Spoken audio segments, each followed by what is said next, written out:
than ever. The USRRC comes this week to Minneapolis. The Sprint PCS Grand Prix of Minnesota is up next. And the question remains, can anyone keep the Dyson Fords in sight?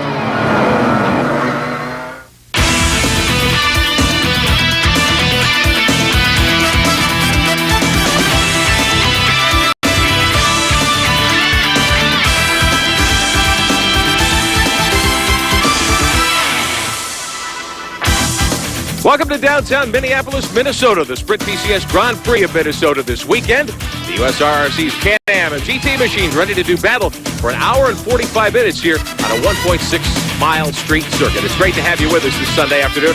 I'm Rick Benjamin. We've got a special treat joining us today. A driver who just crawled out of his race car a few moments ago. Paul Gentilozzi just took his Autolink Corvette to his 5th NTB Trans Am victory of the season, his 5th win in 6 starts, and Paul has agreed to join us as our expert analyst here this weekend. Welcome to the broadcast. Great to see you. Congratulations on another victory. Well, it's wonderful to be here in Minneapolis. I can't say enough for the big crowds that turned out for this event. They watched the NTB Trans Am, and the charity, the Children's Cancer Hospital here, we're going to raise more money than ever for them.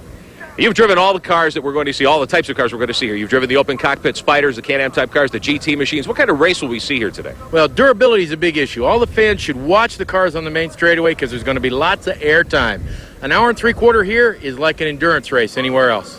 Be a test of man and machine today. The Can-Am cars a little bit quicker around here than the top GT machines, but let's find out how both classes are going to attack this race. First to the Can-Am pit area, actually the front straightaway, Greg Kramer.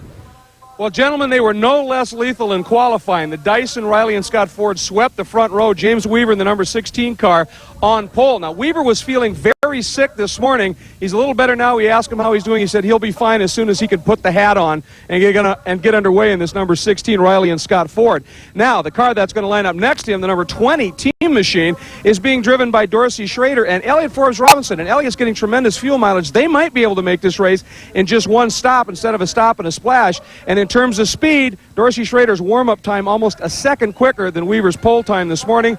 This car is quick, guys.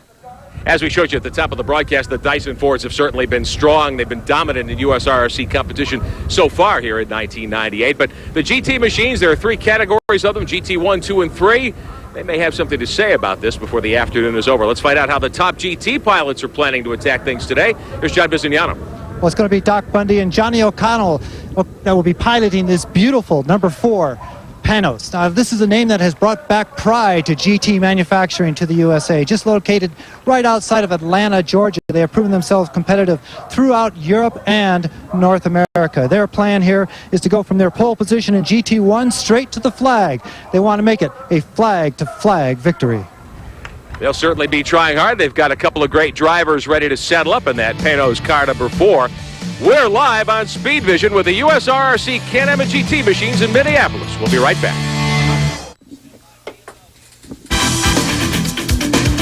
Our coverage of the Sprint PCS Grand Prix of Minnesota being brought to you today by BMW, the ultimate driving machine. Welcome back to Minneapolis. The Sprint PCS Grand Prix of Minnesota, the USRRC Can-Am and GT machines ready to do battle. We've got an hour and 45 minutes of racing.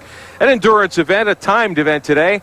And these teams and drivers will do battle over a 1.6-mile, 13-turn street course. And Paul Gentilozzi will take a look now at our Porsche track map. You could take us around. You've just come off this racetrack.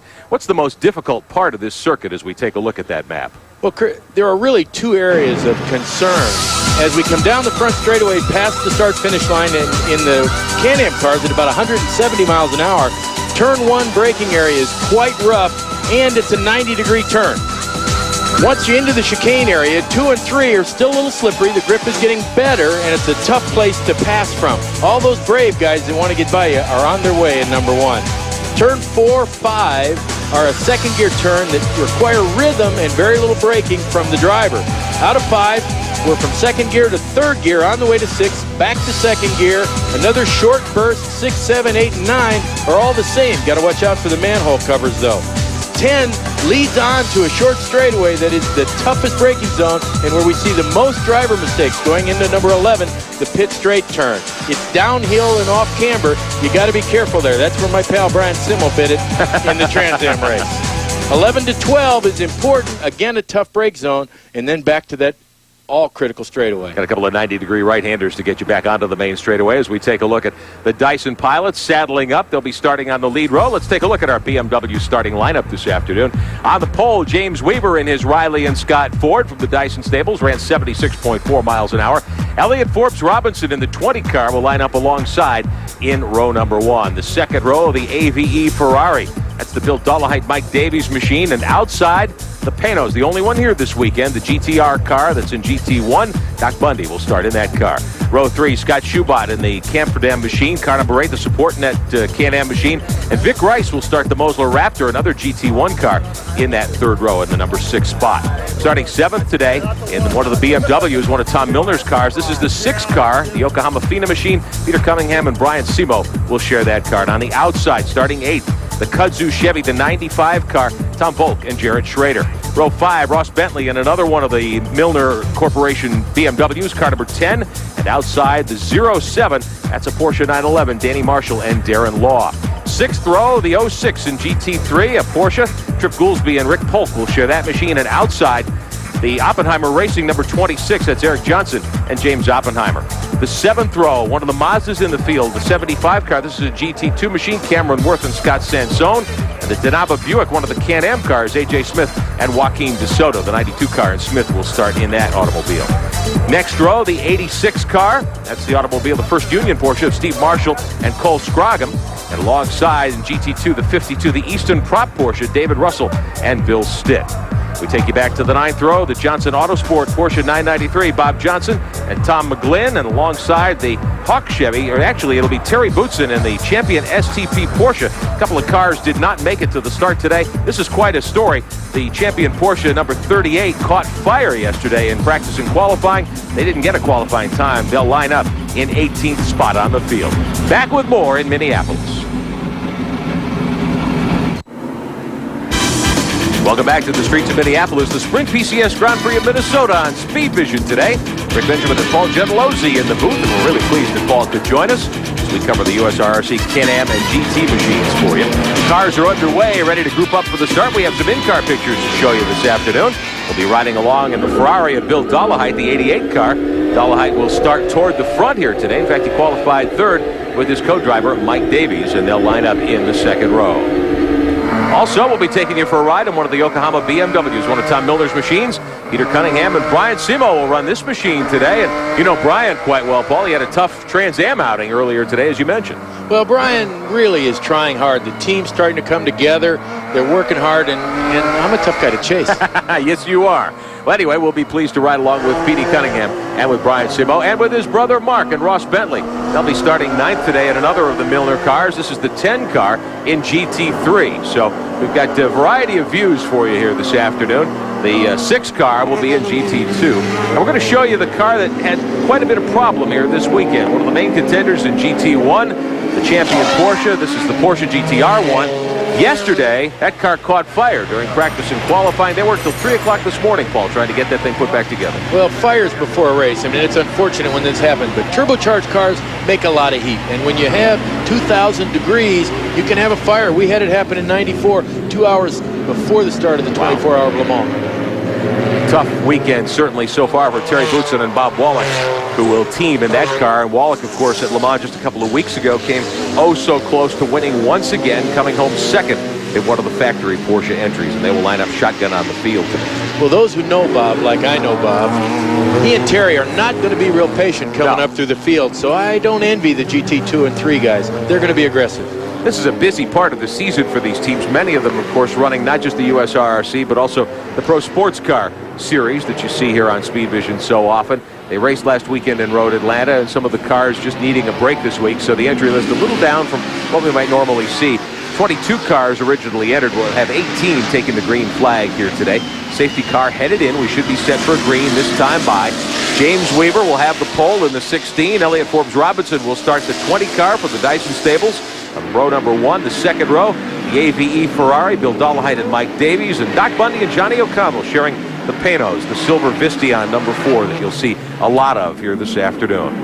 I'm always curious to watch the starts of these races from a remote position. There's somebody in the pack that's going to win the race this first turn on this first lap, and it usually makes a mess. You've got an hour and 45 minutes of racing to come. We're glad you're with us on Speed Vision. The green flag waving here in Minneapolis. One of the Cancer kids getting the honor of dropping the green over the field today, and we're underway. And the two Dyson cars leading the field down into the first turn. There's Bundy and the Panos settling into third spot. Looks like the 16 of Weaver will be your early leader. And there's the Raptor sticking right in there with the group. Dolomite gets kicked back to fourth. Well, you know, the Raptor has a great big engine. Almost 6.5 liters. Lots of torque and lots of big horsepower. Vic Rice and Shane Lewis sharing that Raptor machine.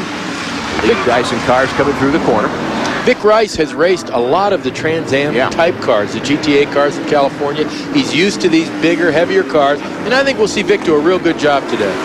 Take a look at Dolomite there, who's dropped back now into fifth spot. The Panos moves into third. Doc Bundy at the wheel there. Dolomite up through the gears. You've driven these Ferrari 333s. This is really not a race course for the Ferrari. The Ferrari has what we call long legs. Big horsepower at high RPM, low downforce.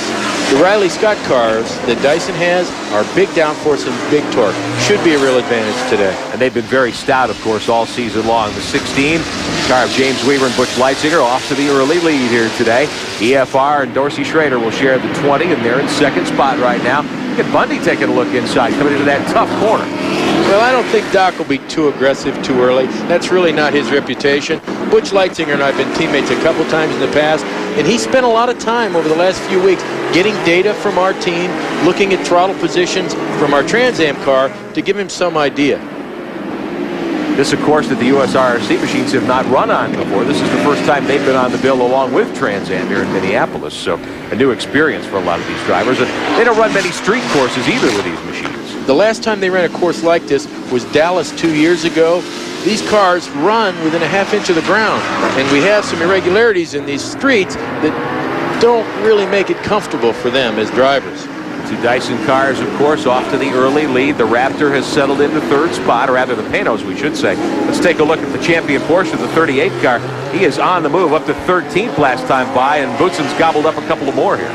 Well, the Porsche is built for 48 hours of competition. Those cars are generally pretty indestructible. A race like this, he'll be able to go very, very hard.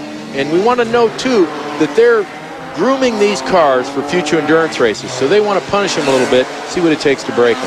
That car won last week in GT1 at Road Atlanta in Pro Sports Car competition, so that machine comes off a very successful early part of the season here. Take a look back at the 38 car from one of our other on-board looks. Look at how quick that Porsche is. That must have been from one of the BMWs. Yeah. You know, they're as fast in the corners, but they only have about 400 horsepower. The Porsche has well over 650.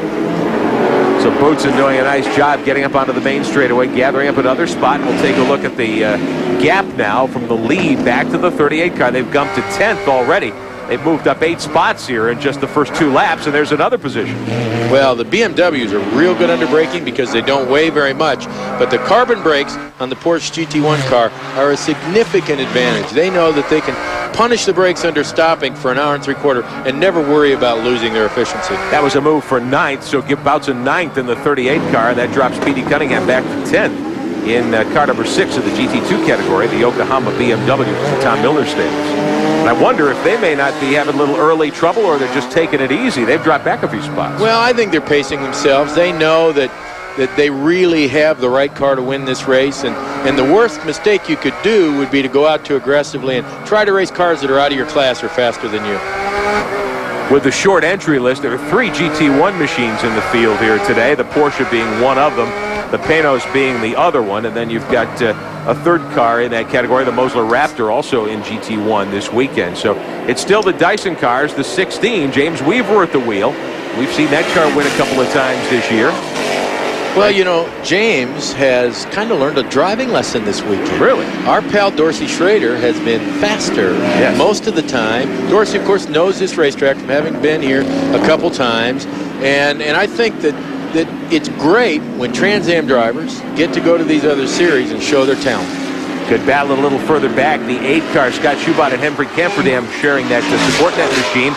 They're battling it out for 6th and 7th. Bill Dolomite's car in the mix there. And Tom Volk and Jared Schrader in the 95. That's the black and yellow machine. So good Can-Am battle a little further back in the pack. There's the Raptor sitting there in 4th spot right now. So this is for 5th, 6th, 7th, and 8th. And here comes Boutsen and the Porsche catching him quickly. Well, you know, I don't know what happened, why all these guys have chosen yellow as the color of the day. But we got it tough for us, yeah, we got 4 yellow cars in a row, and this Porsche's gaining on them at a pretty good rate. I think he'll be able to go by them one at a time in at least 3 or 4 laps. Battle for 5th back through 9th. In the early going here on the streets of Minneapolis. The USRRC Can-Am and GT machines, part of the Sprint PCS Grand Prix of Minnesota. Let's head to pit road. John Bizignano. Well, we're with Terry Boutsen's co-driver, Bob Wallach. Bob, first of all, a lot of problems with the car. What went wrong in practice and qualifying? Oh, we had an oil leak on the engine during practice, and obviously Thierry was driving, but he couldn't smell it, he couldn't feel it, he couldn't see it, so the car caught fire. And even so, the fire was put out very soon. It made a lot of damage on the electric wires, all the tubes and everything inside the engine compartment. So we had to take the engine out, change the engine, rewire everything. Well, it looks like the changes have gone well. You're running very strongly now. Yeah, but then in the warm-up, we had a problem with the turbo, and we had to fix that. But then it's okay, more problems, but they're running strong now, guys. He's moving up the field. They are gaining ground quickly, coming up on Scott Schubot in the 8th car, sitting 6th. So Boutsen at the moment is 7th. I don't think he's going to be content to sit there for very long. Terry's car looks like it's handling really, really well. He's a very patient, smooth guy. No wasted motion. He knows that there's going to be a yellow eventually in this race, probably before the pit stop. So all he has to do is get close enough to the leaders to be within striking distance. This is a battle for 6th. You're watching the 38, the champion STP Porsche, chasing down the Can-Am machines. Meantime, the Dyson Fords have scooted off to a nice lead. Back with more in Minneapolis in a moment.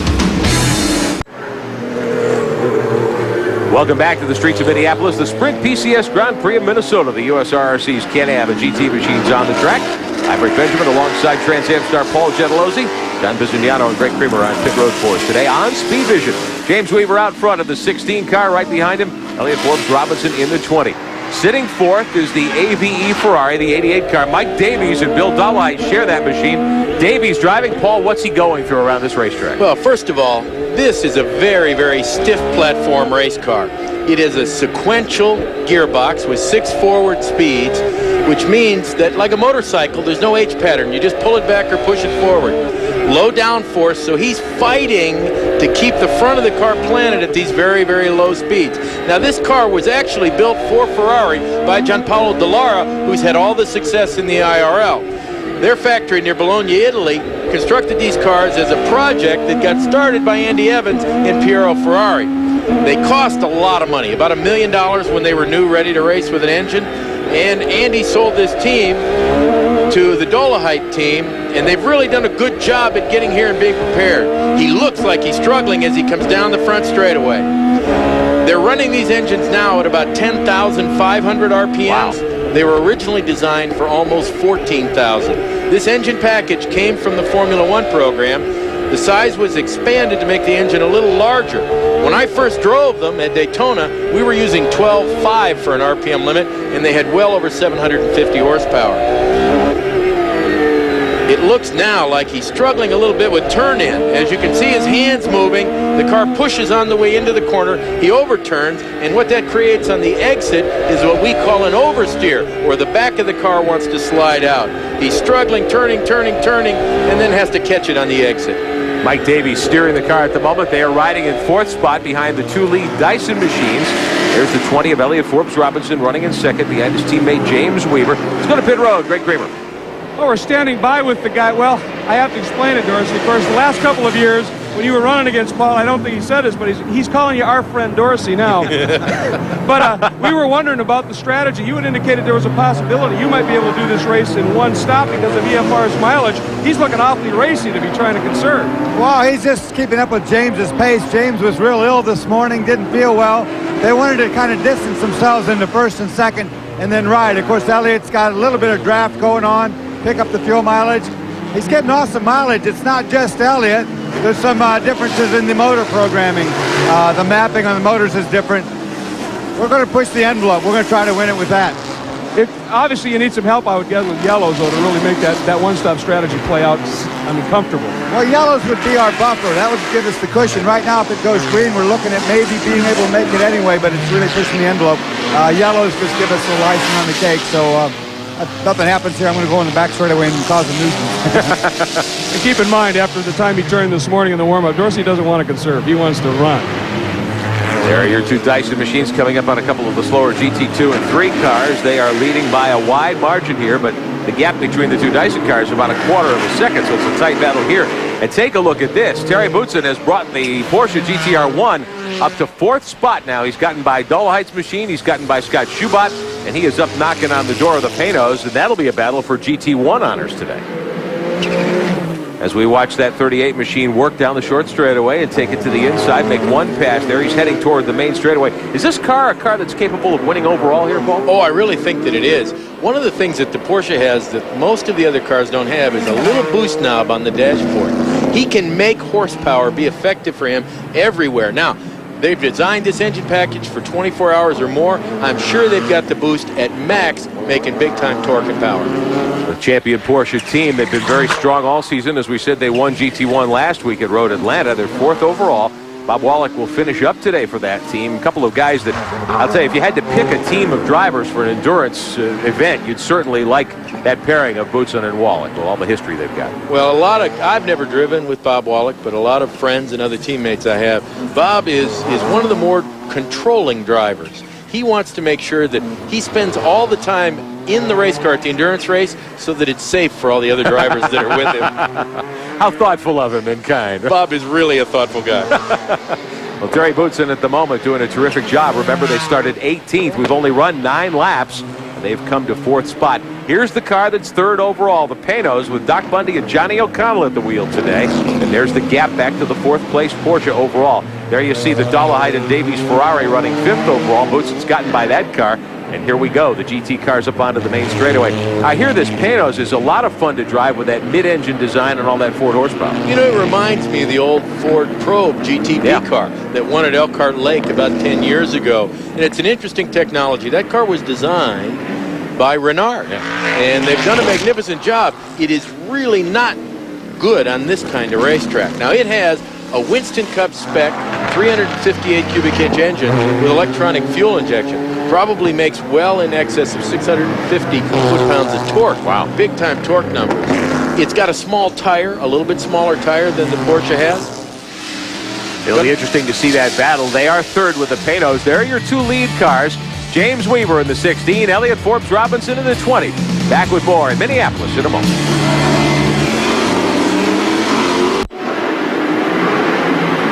Welcome back to Minneapolis, the Sprint PCS Grand Prix of Minnesota on Speed Vision, the USRRC Can-Am and GT machines in action today. Rick Benjamin alongside Paul Gentilozzi, the Trans Am star, who's here with us in the booth today. And we're pleased to have Paul along. On pit road, we've got Greg Kramer and John Bisignano covering things there. And at the moment, this is a Dyson Ford benefit, Paul Gentilozzi. You were talking about how stout these cars are, how well suited to a shorter track like this they are. And we're seeing that here in the early going, definitely. Well, we have 2 drivers that are professionals from about the same era. Certainly Elliott's driven everything from Winston Cup to drag racing. And Dorsey earlier talked a little bit about their hope to do it on one fuel stop and fuel mileage. You have big difference in styles between Elliott and James. As we take a look back, there's the Panos, the 4 cars sitting 3rd overall. Doc Bundy and Johnny O'Connell sharing that machine this weekend. Some of the slower GT cars there, and there's Terry Boutsen in that champion Porsche. That is the car that's running 4th overall. They started 18th. They've come up through the field nicely, and now he's trying to get by a couple of the slower Porsches. He'll do that here, I'm sure, this little short straightaway and close in on the 4 car. Maybe not, the door closed there, yeah. I hope that the 06 car never needs any parts from the Porsche truck because his name will be on a list. Terry's being very, very aggressive, wants by badly, can't afford to get too far behind in this section. They're going to want to put pressure on the Panos, knowing that it doesn't have the reliability that the Porsche has. Here comes Boutsen, still can't get by that Porsche 911. There he goes on the straightaway. Plenty of jump off the corner. Able to get by the 06 of Trip Goolsby and Rick Polk. Polk is from Excelsior, Minnesota, not too far from here. And now look at this. Boutsen's got clear racetrack to get to the Panos. Well, I think that Terry probably let that guy know that he was holding him up a little bit. Here we go back to the Ferrari. Yeah. And they are trying hard. I'm not sure that their car setup is as good as it should be. They certainly should be ahead of the Porsche at this point, and big-time straightaway speed advantage. I'm not seeing it today. The car may not have everything going its way. This is the car that was purchased by Bill Dolhite a couple of months ago now from Andy Evans' Scandia team.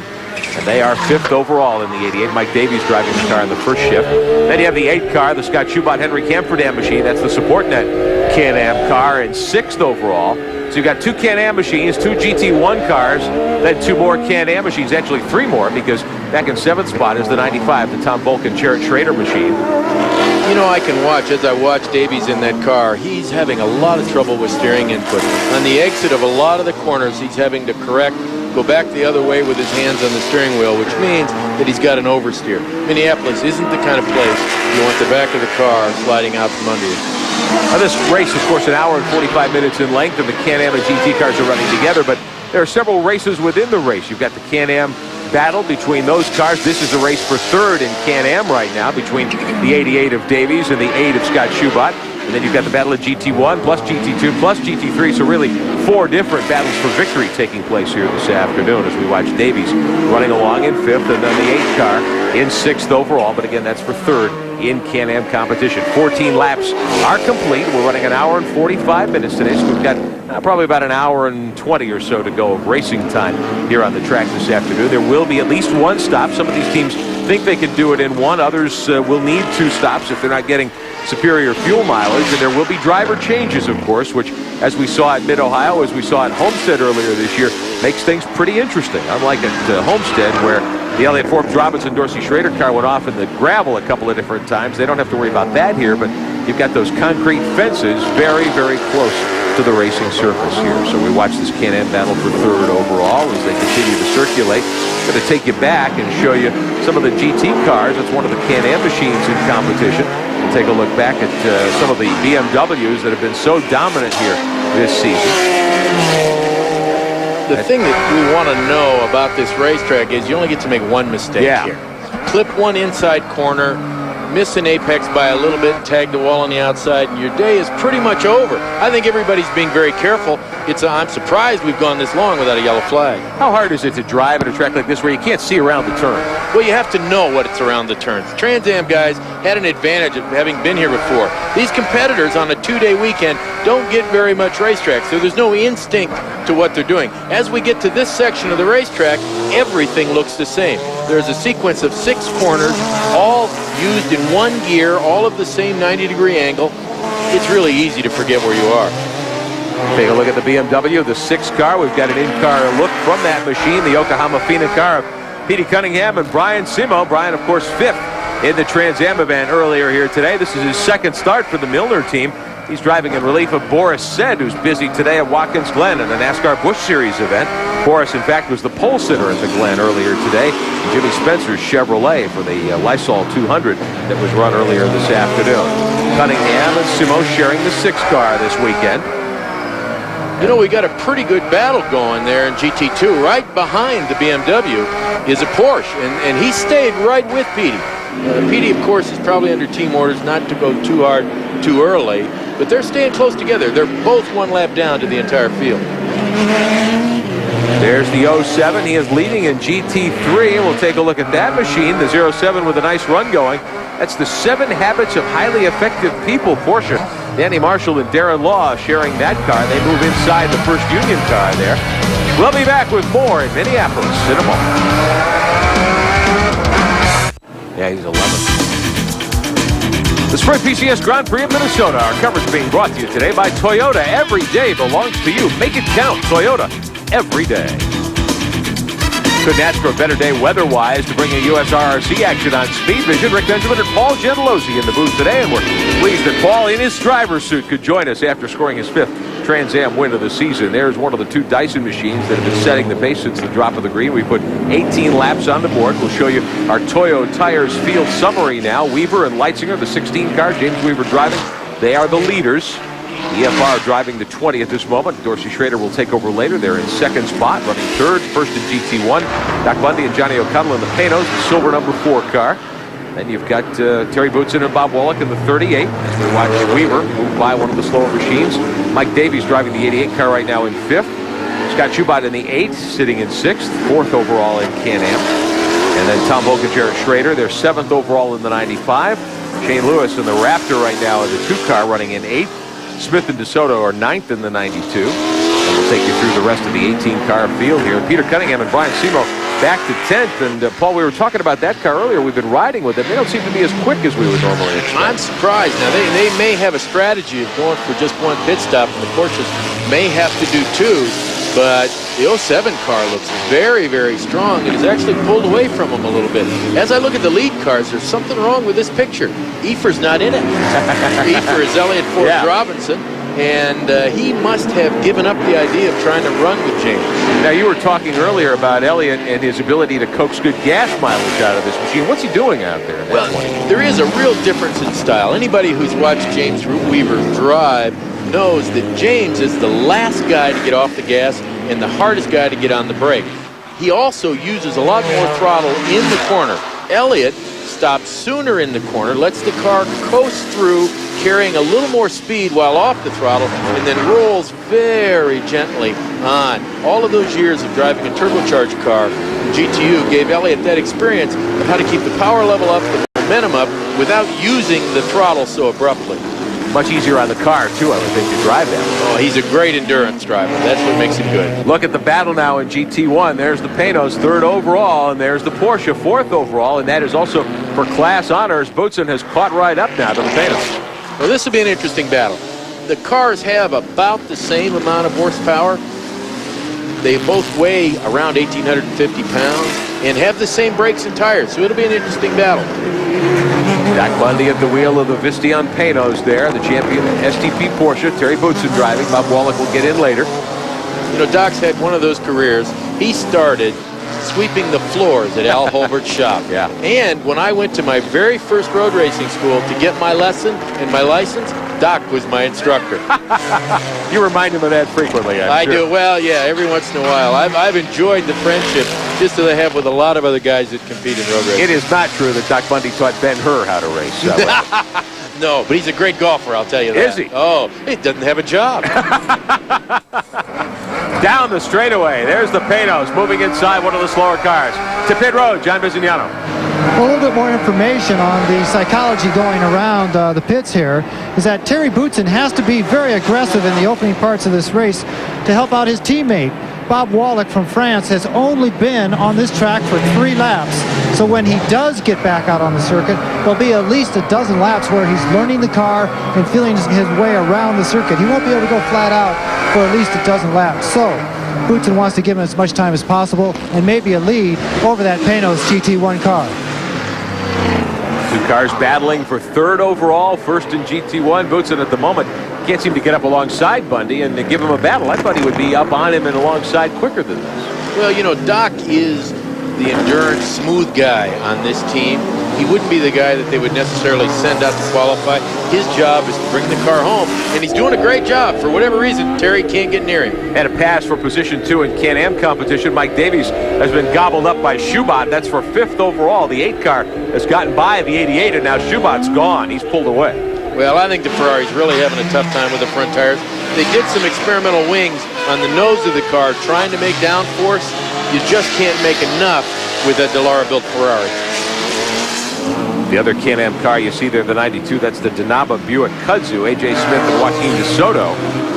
And they are running back in 9th overall, 1 lap down to the leader. So not a bad effort for this team that is not one of the bigger teams in Can-Am competition at this point. There's the Dollarhide and Davies Ferrari pulling away down the straightaway.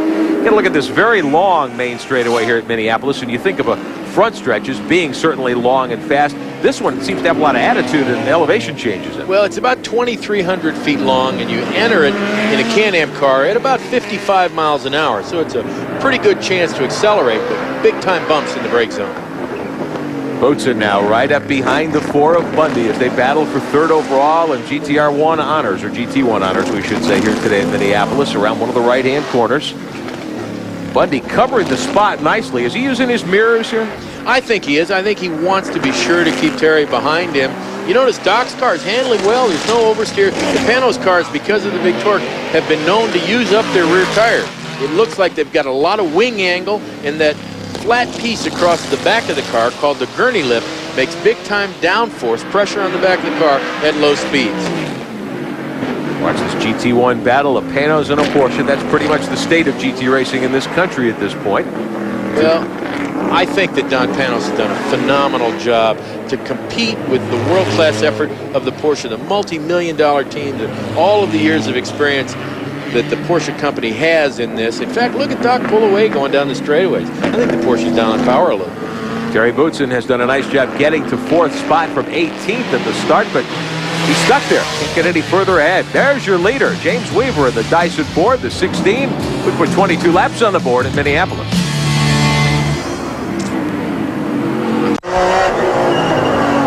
Welcome back to Minneapolis, the Sprint PCS Grand Prix of Minnesota. Rick Benjamin and Paul Gentilozzi in the booth today. John Bisignano and Greg Kramer on pit road. You're on board with the Yokohama FINA BMW team. Ross Bentley driving. Mark Simo will jump in that car later on. That is the 10 car, and they are back in 12th spot overall right now. Doc Bundy, meantime, in the Panos in one car, one of the Porsches, the 06, into the wall. Rush as well did some damage there, didn't he? He was trying to avoid, I think, the other two cars that were passing him. And instead of pulling over when he should have, going down the straightaway, he got shoved. Now he's spinning into the wall. I think he cut down a tire possibly when he brushed the wall the first time around. That's the 06 in GT3. Trip Goolsby and Rick Polk sharing that machine. And we saw the car off the corner trying to get out of the way, Paul, as you said. Clipped the wall with the left rear corner of the car there. Make it the right rear corner, actually, and then snap spun the car off the next turn. We'll show it to you again. He over-rotated, got out of the throttle a little too soon trying to hurry. And that rear deck that he just wrecked, probably about $3,500. Oh, boy. You'd hate to get the bill for that on Monday morning. No, the Porsche truck where they buy all these parts, their dictionary doesn't have the word free in it. Back on board, the Yokohama BMW, Peter Cunningham and Mark Simo on this machine. Making a pass down the straightaway. He's been battling with the 07 car here for quite some time and has gotten back by now. The 06 stays on the racetrack, so the 06 back in 14th spot. The 07 and the 6 going door to door. This is a great battle here. This is for 9th and 10th overall, but also for class honors. Well, Petey we call him Petey, has a lot of experience in all kinds of GT cars. Of course, he runs his own team that runs a Honda Acura and does a wonderful job at that. He's one of the guys I'd like to see in Trans Am because he's a very, very good driver. Let's correct something we said a moment ago. The 6 is in GT2, the 07, the Porsche is in GT3, but they are just going at it hammer and tongs here in the early going of this event. Let's go to pit road. Greg Kramer. Well, a little bit of an update. Paul, you were talking about Petey Cunningham and his abilities. The guy he's duking it out with in that GT3 07 Porsche is Darren Law. Darren is an unbelievably quick driver. Petey raced him in the Super Touring Championship, and Darren was racing an older car and was able to run with those guys. He's sort of an unknown entity, but as you can see, he is very, very quick. Law in the 07, 10th overall. The 6 car running 9th overall, and they've had a great battle going here all afternoon so far. Back to pit road, John Bisignano. Well, the 06 has come into the pits. They are going to go ahead and change the driver, but there's just an awful lot of damage to the right-hand side of this car. Whatever he hit it the full length of the automobile. They're pulling out all the metal that they can to try and free up that steering situation in the front, but the rear tire has definitely had a lot of damage. That wheel has a good break in it. They're going to fuel the car. So we're not 40 minutes into this race where they have to keep drivers in their stint, but they are definitely making this pit stop and doing as much work as possible to get fuel and tires. A lot of damage, but I think they'll be able to continue as long as they can get that body work off of these tires. I would suggest that the driver that's going to get back in the car put his helmet on pretty quick here. It was one of those, I'm coming in, and they had to get the driver getting in from the trailer. Trip Goolsby and Rick Polk sharing that car. Again, the battle in GT1. Look at Boutsen to the inside. He gets by Bundy. See if he can hold on to the spot. That's for 3rd overall and 1st in GT1, and Boutsen's made the pass. It'll be interesting to see if Terry can pull away a little bit now that he's got a clean racetrack. And Doc may have just given up and said, okay, go on by. If you're going to try to hurt your car, I'm not. So put the Porsche up into third overall and first in GT1. The Penos drops back to fourth spot in the race as they work the back part of the racetrack here. That 06 we were showing you a moment ago that had clipped the wall and then had to stop. That's one of the Kelly Moss team cars. Very strong race team. Here's your leader, James Weaver, in the 16. Gets by Peter Cunningham in the 6. Not a pass for position. The 16 of Weaver just adding to his advantage now. He and Elliott Forbes Robinson in the 2 Dyson cars running 1 and 2. We watched Peter Cunningham in the 6th, 9th overall. He's got the 07 behind him in 10th. Those two have been battling, and they're not in the same category, remember. The 6 is running in GT2 and the 07 in GT3. So you don't have a class battle, but you do have a race for position there. It looks like Petey's really being careful with his car. I mean, Tom Milner, the team owner of that team, tries to impress upon his drivers how important it is not to bring home a damaged race car. He's done an amazing job getting BMW back into road racing in America and winning a lot of championships. They have been a dominant force all season long, both in the USRRC and on the pro sports car side of things. So they're looking for a big day, of course, here this weekend. Weaver, you see the 16 sneak by. Here comes the 6. Behind him, Elliott Forbes Robinson in car number 20. Way out in front, there's about a 3.5-second gap now between the 16 and the 20. We take a look back at EFR in the 20. He'll swing to the inside coming off that final corner and down the main straightaway. Look at the speed differential here. The BMW is probably reaching about 140 miles an hour, and in the race pace, the 20 car is probably going 165. Now you're running Trans Am, and you've been doing that for several seasons. It's a close car, but you're driven these open cockpit cars. What's the experience like to steer one of these things? You know, it really isn't. The thing that you notice most that's a difference is the sound. When you have the engine in front of you, you feel and hear everything that happens. The thing you hear most on these cars is the air noise at the scoop right next to your head. The big wah effect that you get, especially in the Ferrari. Now here comes the Kelly Moss Porsche, the 06 back on the racetrack. They made their driver change and rectified the problem with the bodywork on the right-hand side of the car, so there's nothing rubbing, presumably, and they'll be back in action here. It's an endurance race, an hour and 45 minutes today, so they're not out of the hunt by any means for class honors. Back to pit road, John Bisignano. Rick Polk is taking on some fluids here, trying to get feeling a little bit better after all that heat. Rick, a lot of damage on the right-hand side of the car. How'd you get off the circuit? Circuit was great. What happened to you out there? You know, let's go over there. I can't hear a word you're saying. Why did you go off the circuit? Oh, well, we were running really good. I think we were in third, and we were having a good race with Eric Johnson. And when the faster cars started lapping us, we were letting them get by us one at a time. But 2 of them came by me at once, and they pushed me off into turn 6 there. Had nowhere to go, and I slid into the wall. And then I just tried to... There you go. I tell you, these GT3 cars just can't disappear when the faster cars come by. They got to give them some room. Well, the car is back on the racetrack. Looks like it's okay. It'll be able to continue. Meantime, the 16, James Weaver, setting quite a pace. He's got a 5.5-second advantage. 29 laps complete in Minneapolis.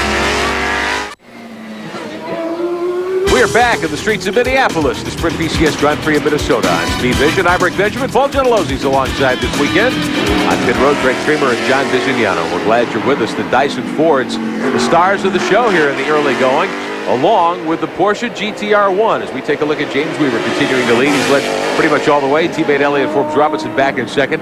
Terry Bootson and the champion STP machine. They've come to third after starting last, 18th today. They have done a nice job of coming up through there. The Penos, the 4 car, is in 4th spot as we look at Elliott Forbes Robinson tucking. Look at this, Doc Bundy in trouble. He's clipped the wall, it appears. Gets it fired up and backs it up. That's exactly what you don't want to happen. Doc spun on the way into a corner, probably under braking, locked the wheel up, and made a major mistake for this early in the race. He may have got caught out in the marble. We were talking while we were in break, Paul. You said that there is a lot of rubber down on the track just out of the groove. Well, we've already had 3 races here today, and the people at home can look. We see a lot of what looks like oh, here we go. This is the 92 Can-Am machine. Looks like Doc got inside him, and the 92 didn't see him. That's not a mistake you can afford to make this early in the race. But Doc, I'm sure, thought that guy saw him, and he should have saw him. But unfortunately, it's an endurance race, and now they're really out of the hunt. They're going to bring the Penos in on pit road to see if there's any damage, see if they need to change tires. Greg Creamer standing by in the Penos pit area. Rick, this may not have been the worst time for Doc to have made that little mistake, because they were planning on a stop anyway, and it doesn't look like there's any serious damage. There's a little bit of discoloration on the side of the car, but they were planning to stop. Johnny O'Connell will be replacing Doc, as you see O'Connell getting in, and O'Connell very, very fast indeed. So they may have decided to put the rabbit in, if you will, and take it all the way to the finish. We should be just past that 40-minute mark, so we should be okay in terms of driver eligibility and points. And interestingly, they're putting on scuffed tires. They're putting on tires that they've already run, not the brand new, the sticker tires that we talk about. So they've got a little bit of a plan here. They wanted tires that would be ready to go and get up to speed in a hurry. O'Connell fires it up. He is on the way, and as you can see, not a lot of damage to that car at all. No, I think he stopped. I think he got on the brakes before he actually hit the concrete. The nose of the car didn't look damaged at all. In the end, if they don't get a lap down and we have a yellow, there probably won't be a lot of penalty to the team. Johnny's a very, very smooth driver. Raced against him in GTS and a little bit in Trans Am.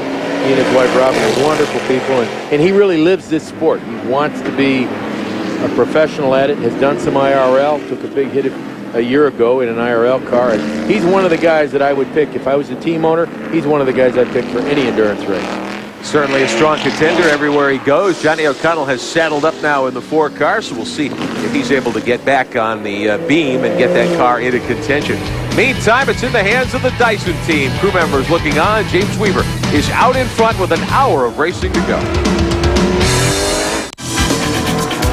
Our coverage of the USRRC Can-Am and GT cars of the Sprint PCS Grand Prix of Minneapolis being brought to you by BMW, the ultimate driving machine. Show you how they're running here with 34 laps on the board. We take a look at James Weaver, who is your race leader. His teammate Elliott Forbes-Robinson right behind in second spot, about 4 seconds back. Only 4 cars remain on the lead lap. We'll show you the overall picture. Terry Boutsen and Bob Wallach now. They've got the 38 car, the champion Porsche, up to third. We saw Doc Bundy spin the Panos a moment or so ago, so he has dropped back several spots. Johnny O'Connell now driving that car. Scott Schubot has the Can-Am 8 car up into 4th. Mike Davies in 5th with the 88. There you see Bundy and O'Connell back in 7th overall. Vic Lewis, Shane Lewis and Vic Rice in 8th spot. Peter Cunningham, Brian Simo's machine in 9th at the moment. That's one of the BMWs. Then Marshall and Law, Bentley, and Mark Simo, Smith and DeSoto in the Can-Am car, the number 92. We'll show you the rest of the field here as well. James Weaver's had this one all his way, the first 34 laps. When driver changes roll around for the Dyson team, we get a little bit further along here, and we get down to the last 50 minutes or 45 minutes of racing. I think we'll see an interesting thing develop because Dorsey Schrader's been so quick in that 20 car. Butch Leitzinger's certainly very fast in the 16 machine, and Dorsey, I know, is hungry for another victory. So I think we got to have quite a battle up front here before this one is over. Let's head down to pit road. John Bizignano. Well, the 52 Porsche has come in to try and make a regular stop in the GT2 category. They had a little bit of driver's problem getting the belts off of during the drive. I'm sorry, I had to hike all the way down here, flat out. But the fuel's going in. They're not doing anything with the tires. Earlier, they told us that the car was set up perfectly. They spent 5 hours setting this car up to try and make it on one set of tires. So all they're doing is fuel and the driver change. And right now, the driver change is taking a little bit longer than they want to. But the 52 is in. It should be the last stop of the day for these guys. They're in GT2 with that machine. They're 17th, 5 laps down. Let's take a look at Johnny O'Connell now in the Panos. Back on the racetrack, up to 7th spot, a lap down. O'Connell will have his work cut out for him. Down to Greg Creamer on pit road. Well, gentlemen, we're standing by with O'Connell's teammate, the gentleman who started the Panos off. Doc, first of all, how's the track? What's it like out there? It's getting slippery. The chicane's starting to break up now. And I was sliding a lot through the chicane into the, I think, 4th turn. So I lost a lot of time in that section every lap, and I just couldn't do anything about it. Obviously, right before your pit stop, you had a little bit of a moment out there. What happened? I caught 2 slower cars, and I got by one, and I thought the other one knew I was there. He kind of held out for an instant, but obviously he didn't. He turned into the corner, and I didn't want to hit him, so he hit my front end because I was there, and it spun me. All right, well, there's a little yellow on that on the tire that came out the car. Let's check in with Biz. We had a very quick stop by the number 10 BMW. Simo was in the car, routine stop. I got him in only about 32 seconds, and that's changing all 4 tires. I've never seen a GT stop that quick with the equipment that they have. Everything went perfectly, just as BMW always likes it. Well, you know, Doc was talking about the track breaking up in the chicane. As we go down the straightaway, the chicane really isn't part of the traditional roadway. Yeah. It was a parking lot that they convert for the weekend. take the telephone poles out with the lights on them. And each year we've raced here, we've had a little bit of problem with the pavement tearing up. It was designed not as a street, not with the engineering loads that a street has, but as a parking lot. So the surface pulls up, and we get these little things we call marbles all over that surface, and when we have them, it gets very, very slippery. And that's the part of the racetrack they're just coming into there now. That is not part of the streets of Minneapolis. You see the markings for the parking spots. Well, they've tried to patch it in areas that it's torn up, so they've taken a white epoxy-type substance that dries very quickly, and the only bad thing about that is, as it gets torn up, it turns into a white fine powder and goes on top of those marbles. While you were telling us about that, we saw O'Connell get by the 95, the Can-Am car there of Tom Volk and Jared Schrader. So O'Connell is back up to 6th overall, 2nd in GT1. We take a look back at the leader, James Weaver, almost to halfway here in the streets of Minneapolis. Welcome back to the streets of Minneapolis. The Sprint PCS Grand Prix in Minnesota on Speed Vision. The USRRC GT and Can-Am machines in action here this afternoon. I'm Rick Benjamin. Trans Am star Paul Gentilozzi is alongside. Greg Kramer, John Visignano on pit road. You're riding along with the Yokohama Fina BMW in GT2. Peter Cunningham and Brian Simo sharing that car today. Car number 6 is 9th overall. The hunt for GT2 honors today. One of the 4 cars running in that category. There they are again with the 07. They've been nose to tail all afternoon, Paul Gentilozzi. They are glued together, and I have to give the driver of the 07 car a lot of credit. You know, Barry Marshall and Darren Law are hustling that car around, and they're putting a lot of pressure on Petey. Now, Pete has a lot more experience than Simo has in this particular kind of car. Of course, Simo's got a lot more experience on the racetrack, so the last half of this race should be very interesting between these two. Now the 6 is leading in GT2 over the 75, the Pettit Racing Mazda of Cameron Worth and Scott Sansone, which is back overall being shown back in 15th spot. So Cunningham and Simo certainly have a good thing going here today. They are not having a bad day by any means, but to have a GT3 car filling their mirrors like that, obviously there's not a lot of performance difference between the two categories. Well, the Porsche is a little bit lighter, and in the slow series of corners on this racetrack, it has an advantage, but I expected the BMW to be much faster down the straightaway. For some reason, they're not showing their advantage. As we take a look at Terry Boutsen and Bob Wallach, looks like Boutsen will be bringing that car in for their pit stop and driver change here pretty shortly. 3rd overall. They lined up 18th after a fire. If you're just joining us Saturday during practice and qualifying, and Boutsen just turned in a great run getting that car to the front. Well, he's done a good job at keeping away from all the other competitors. And I know that Bob Wallach's only had a few races, a few laps around this racetrack, but those of us who know Bob know that it won't take him but a lap or two to be as fast as anyone. He has so much experience and so much guile in the car that if he's got a chance to win it, he'll be there. So Terry Boutsen planning on bringing that car onto pit road here very shortly. We have just passed the halfway point of the hour and 45-minute run here today. Bob Wallach getting set to jump in the car. He's got the hat on, the earplugs are in, and they'll be bringing that car onto pit road very, very shortly. I'm looking forward to seeing Bob Wallach run. I haven't seen him race in a long time personally, in person at the racetrack. So it'll be interesting for me to see him climb into that car and give it a go. Well, Bob is really one of my idols. He's at that 50-something age. You got a long way to go to get there. Well, I hope I'm as good as Bob Wallach is when I get to be his age. He works very hard on fitness, really into bicycling, and it's not unusual for him to ride 200 miles a week to stay in shape. Battle again, the 6 car leading in GT2, the 07 leading in GT3. They are 9th and 10th overall on the racetrack right now. One of the other Milner BMWs, the 10 car. Look at this, the 07 Law going inside for position here. He's inside now, and there's nothing that Pete Cunningham can do except let him come by. They got slowed down a little bit. Now he's going to race him and have the inside position advantage for this corner. Let's see what happens here. In the marbles, close to the tires, but he's going to keep his position. You're on board there for a moment with Peter Cunningham. He and Darren Law are side by side through the maze, as Dorsey Schrader calls it. Well, Darren Law did the smart thing by backing off, you know. Petey is a very experienced guy and not likely to want to be embarrassed by having a car class down pass him. All 8 cars in front of these two are either Can-Am or GT1 machines. So this is a battle between a GT2 and a GT3 car, and they are the class leaders at this point, running 9th and 10th overall with 41 laps on the board here at Minneapolis. If there'd been rain today, you know, these 2 cars could be the leaders. Yeah. They have a big advantage under braking because of their lightweight and their low horsepower. And in the rain, it could have meant that they had a chance to win overall. Rain can be the great equalizer, as we've seen so many times over the years. As we take you for an onboard look out the rear camera down the main straightaway of one of our onboard machines. We're 42 laps into this race, and I'm surprised. It must be that the James Weaver-Butch Leitzinger combination are going to go for the one-stop deal, too. Wow. They may have fooled their teammates and let them think they were going to be the rabbit. Word we're getting from pit road is that all the teams just about that haven't stopped yet are getting ready to come on pit road very shortly. So it'll be interesting to see how the strategy starts to play out as we're now in the second half of the action here in Minneapolis today. There's Weaver still at the wheel of the 16. He's led all the way. 42 laps are complete. John Bizignano, what are you seeing down there? Well, Can-Am car number 92, powered by Buick, is in. A.J. Smith is out. DeSota is in the car. They have gone ahead and changed all 4 tires very quickly. Just one big nut to loosen and put back on these Can-Am type cars. But the driver change was a little bit less than perfect. The car has already been fueled, having a little bit of problem with the right front. But now the belts is the big thing. Everyone's trying to look down inside the car to make sure that the belts are absolutely secure. But this is a much longer stop than they hoped for.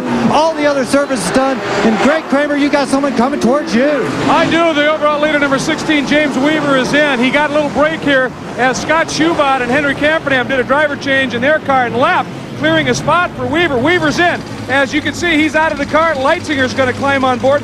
Very routine. This car is working beautifully. And the amazing thing is that Weaver was able to stretch the fuel really quite a long time by comparison to what they normally do. So a one-stop race looks to be in the books. He's just helping Leitzinger buckle up. They've got all the wheels now on. The refueling going to take the longest in this instance. Weaver helping him out there. Leitzinger's all buckled in. Now it's just a matter of fuel, and they will be out and down. Leitzinger, car down up the jack. He is gone. And whoa, he just lit it up. There's a 45-minute speed limit into the pit. He had to observe that all the way in. Leitzinger just dropped it on the way out. Butch, that was a great stop. Yeah. Butch is one of the nicest guys in all of road racing. They have given up the lead for the moment to Elliott Forbes Robinson in the team car, the 20. Dorsey Schrader will jump into that machine when they come on the pit road. One of the details that I don't want anybody at home to miss, on the top of Butch's helmet, he had a little patch of Velcro, and he had the plug for his radio. So his teammate wasn't hunting for it. He knew right where it was, plucked it off his helmet, and plugged it in right behind him. The real sign of a professional team. Here comes the other Dyson Ford on the pit road. This is the 20 car. Elliott Forbes Robinson will bring this car to the attention of the Dyson team. They will fuel, make a driver change. They give up the overall lead here. As we watch the car roll to a stop, Greg Kramer, they're ready to go. They are ready, and again, you can see the 45-mile-an-hour speed limit is such a qual compared to what they normally run. EFR came in. Look how quick he's out of the seats. He already had his belts undone, his radio disconnected. He was ready to go. Dorsey Schrader getting on board, and we've documented this already, how quick Dorsey was. In the first session this weekend, Dorsey was 2 seconds quicker than anyone else. And in the morning warm-up this morning, he was almost a second quicker than Weaver's pole time. The pace of this car, with the fuel economy that they've gotten from EFR, this should be fun to watch when Dorsey hits the track. He'd love to win another one, to go on top with his win at Mid-Ohio, get his second straight here at Can-Am. Again, they're just buckling in. Fuel's out. Driver change taking a little bit longer than they wanted. Something amiss. Probably trying to get a buckle done. Now it's done. Car's down, and Schrader is out.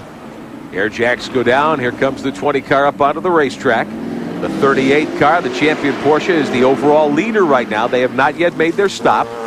Jerry Boatson still at the wheel of that car and picking off a lot of ground, gaining a lot of ground right now, opening up 6 or 7 seconds. Of course, this pit stop will take probably 45 seconds to get everything done, make the driver change and so forth.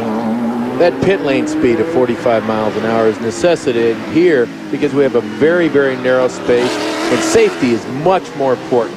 I think that the Porsche will have to stop and probably lose as much as a minute overall from their lap times. All right, the 16 car back on the racetrack now, and the driver change has been made. Butch Leitzinger wheeling that car. Dorsey Schrader now on board the 20. Here's Boutsen in the 38. Coming down, making one of the left-hand 90-degree turns. He is your overall leader. They have not yet made a pit stop in that champion Porsche. Waiting to put Bob Wallach in the chair for the balance of the action here at Minneapolis. We'll be back. Welcome back to Minneapolis, the Sprint PCS Grand Prix of Minnesota on Speed Vision, the USRRC Can-Am and GT machines. Rick Benjamin and Paul Gentilozzi topside. Greg Kramer, John Bizignano on pit road. To Greg Kramer. We have a pit stop by the AVE, Arterial Vascular Engineering Ferrari, one of the beautiful V12s. And you can see Mike Davies, who started the car, standing up in the open side of the cockpit, helping Bill Dullahite get in, doing the lap belt right now for Bill. Then they'll get the radios. It's a sort of a very prescribed routine that they go through. Beautiful yellow Ferrari. Look at how quick this stop was. The fuel went in incredibly well. They didn't use much. Tires are done. It's just a matter of the driver's change, but the fuel went in very quickly. I'm wondering if they maybe got it all in or if they just didn't use too much. Mike was being very, very careful, very smooth out there, and that gives good economy. They fired it up, and he is out. And by the way, the number 95 Supreme Exhaust Can-Am machine was in. Schrader got out, and owner Tom Bolton now behind the wheel of that car. Going to take a ride here with the team owner, Bill Dullahite, in the 88. They are third in Can-Am and fifth overall when that pit stop began. Well, you know, the real judgment for how good the pit stop is the driver change done by the time the fueler pulls out the fuel probe. There's a predetermined flow rate for all of the competitors, and they all have the same size fuel cell.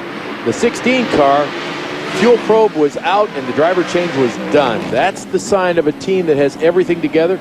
These other guys are working hard on it, and I'm sure a few races more, they'll have it together.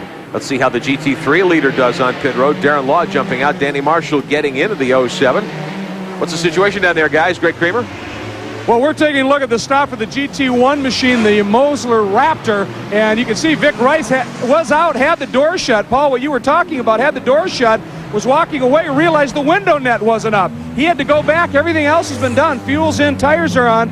Now he gets the window net up, drops the car down, and Shane Lewis is going to take that car back out on track. Oh, he's having a problem. They can't get it restarted now. They're asking for a push from some of the crew. Now he gets it going. That delayed things quite a bit.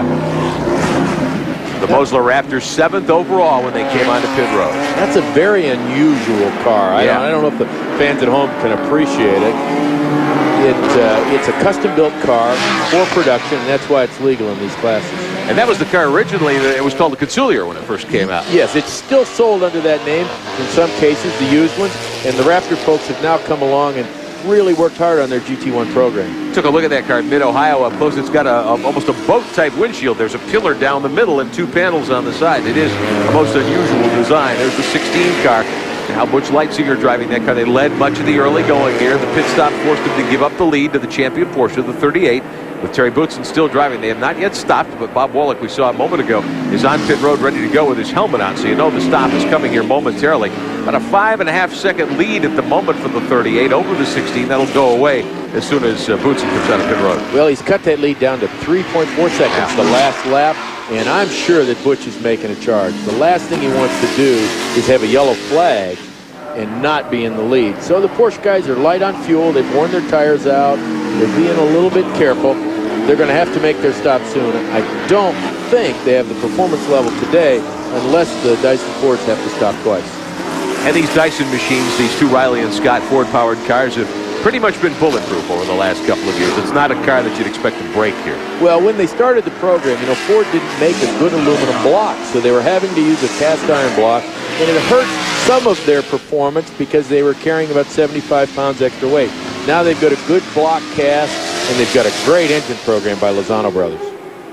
Take a look at the leader. The 38 car is out in front here, but remember, they have not yet made a stop. There's the Scott Schubot Henrik Camperdam machine, the 8 car. And then there's the 16 with Butch Leitzinger now saddled up in the Dyson car. They've led much of the way, second overall now, first in Can-Am. To Greg Kramer on pit road. We are standing by with James Weaver, who just got out of the number 16 Dyson car. First of all, James, we've documented that you weren't feeling so good this morning. You look like you're feeling pretty spry. Oh, I feel fine now. As soon as you put your hat on, everything's okay. Anytime you're leading, too, you feel better. Looked like things were going very well. Yeah, we're delighted with the way the cars have been going. They've been flying all year. And for this race, Goodyear brought out some new tyres, which are absolutely dynamite. You also seem to be getting great fuel economy here. I mean, we were talking almost 50 minutes. Yeah, it's because the lap average is probably only 72 miles an hour. That obviously makes a huge difference to your fuel economy. That's going to pay off. Maybe go to the end on that one stop. A good judge of how long this pit stop's going to take will be when the Panos comes out behind the Porsche. The Porsche is on its way into the pit here any lap, and the Panos is about 5 or 6 seconds behind, already having done their pit stop. We watched Leitzinger at the wheel of the 16. That car has made its stop and driver change. Now, we understood that some of the Can-Am cars might have to stop for a splash of fuel late. There's boots into the inside of the 88, the Ferrari. There's the Leitzinger car. This race is going at a record pace. You know, we haven't had a yellow yet, which is very, very surprising in a street race like this. Now, Leitzinger's got to protect the advantage that James gave him. Of course, he's got Dorsey. Here he comes past the 38 car. Interesting. I'm not sure why he slowed down so much. He may be having a problem or just being very careful on his in-lap. His fuel light may have come on. Yeah. He's gone too far. Terry Boutsen still driving the 38. They have not yet stopped. Just gave up the overall lead.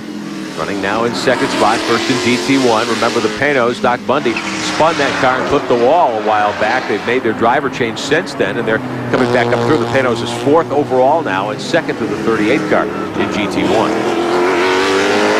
The Porsche's slowed down considerably here. He may have just worn out the tires. Yeah.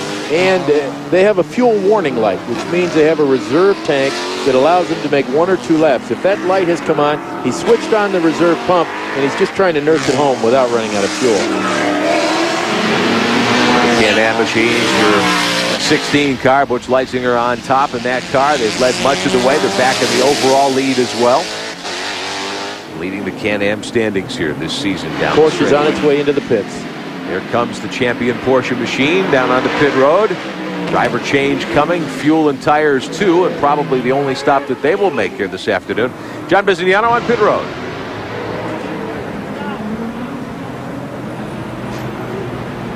Well, the car is in, the crew jumping to work there. The air jacks go up, putting all 4 tires on, fuel in the car.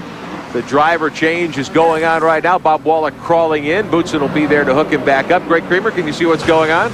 Can indeed. And it's well, they got a little bit of a problem with the right front. They had to get it to seat, but they did it in fairly quick time. Still working on the driver's change. You can see the European design of this car with the vent on the bottle there on the opposite side of the refueling nozzle. So they have to have that allowance for an extra person over the wall. However, all the work is done. The driver is in. Tires are on. Just getting that refueling done. Exactly what Paul talked about in terms of a proficient pit stop. There it is. Fuel is down. And car is down and away. Good stop. Traditionally in the past, the GT cars have been allowed 100 liters of fuel as opposed to the 80 of the Can-Am cars. Now that 20 extra liters, or about 20% of the overall fuel capacity, takes longer to get in the car, but that team was down, had the tires on and the driver in before the fueler was finished. You can tell they practiced pit stops. There's no doubt about that. They did a great job getting the 38 back up. The other thing we should notice, in the vent bottle, they allowed about a gallon of gasoline to run in the vent bottle. They are concerned about having enough fuel to go to the end, so they overfilled to capacity the tank. Good battle down the main straightaway. A couple of the BMWs, one of the Can-Am cars in the battle, and there's the 07. Danny Marshall at the wheel of that machine as we jump on board with the Yokohama BMW, the 10 car. We'll be right back. Welcome back to the streets of Minneapolis. You're on board with the Yokohama Tires BMW, the 6 car, being shared by Peter Cunningham today, and he is running very nicely in the 10th spot. We take a look at our Toyo Tires overall field summary at this point. The 16 of Weaver and Leitzinger back out in front, which Leitzinger driving that car right now. And there's the 4th place car, the 4, the Panos of Doc Bundy and Johnny O'Connell. O'Connell at the wheel there. The Raptor running in 7th spot, then the Can-Am 95 car, Tom Volka, Jared Schrader, and the rest of the field today here at Minneapolis. You know, Rick, Dorsey's starting to make a charge here. Last lap, he picked up 1.5 seconds on Butch Leitzinger. I think it's his experience on the racetrack and his aggressiveness. He's really working the car hard here. He wants to win. He's a driver who certainly is hungry to get to victory lane. Not that they all aren't, but I think Dorsey has a little more fire in the belly than the average that you might see out here. Well, you know he's unemployed. Well, Rob Dyson might not agree with that, but... Well, this started out to be a one-off deal for Dorsey, and he really has impressed Rob with his professionalism, and I think he's raised the stock of all the American road races. Yeah. He's come on to this team, been very, very careful with the race car, and he's given James Weaver a challenge for the fastest guy. Dorsey Schrader at the wheel, of course, our colleague on the Trans Am broadcast this season here on Speed Vision. And Dorsey, a past Trans Am champion, raced in the series through last year. So, Paul, you certainly know him very well as a competitor. Well, he's a great competitor and one of the greatest guys, one of the greatest, most positive spirits that you'll ever. You know, I've often said to Dorsey, he's still in the 60s. Yeah. I'm sure I met him at Woodstock, and I'm sure that he's still got all his bell-bottom pants somewhere at home. Tie-dye T-shirts are in his closet. He wears them now. He lives down in the Keys. He cut another 1.5 seconds off Leitzinger's gap. One of the Milner BMWs on pit road. Here comes the 6th car. Looks like Brian Simo about to jump in, or has jumped in. I see Brian shaking his head no. I'll show you what happened here. Oh, he got clipped, not again. He had trouble in the Trans Am today a couple of times, a couple of trips into the wall, and the 07 Porsche got into him there. So Danny Marshall and Simo make contact. Well, that looks familiar. If I remember last year in the Trans Am race, Brian and I had an incident exactly like that. Same spot, pretty much, wasn't it? Exactly the same spot. He's I'm sure aggressive in the car. They've got the fastest car in the class, and their pit stop was a little slow, so they're trying to make up time. Doesn't look like it did much damage to the car. I'm sure the guy in the 07 car doesn't think so. And look at the panos. Here's Johnny O'Connell to the inside of Wallach. That's for the lead at GT1, and he's got it back. I'm not sure that they can go to the distance. They stopped early, about 12 laps or so earlier than the Porsche. They may have to come in for a stop and fuel. This has been a battle all year long between these two cars, between the Panos and the Porsche, for GT1 honors all across the board from Daytona back in February, right through the middle of the season here now. Another 1.3 second decrease for Dorsey. It may be that Butch is feeling like he's got a big enough lead. He's not pressing, but Dorsey's knocked 1.3 to 1.5 seconds off every lap. Well, Dorsey told us earlier before we came on the air, he thought they definitely could do it on one stop, but that their teammates, the 16 car, might not be able to, that they might need a late splash of fuel. So there is a little difference in the engine package. Now, the Lozano brothers are working with bore-stroke combination, the size of the header, the size of the injector stacks to make torque.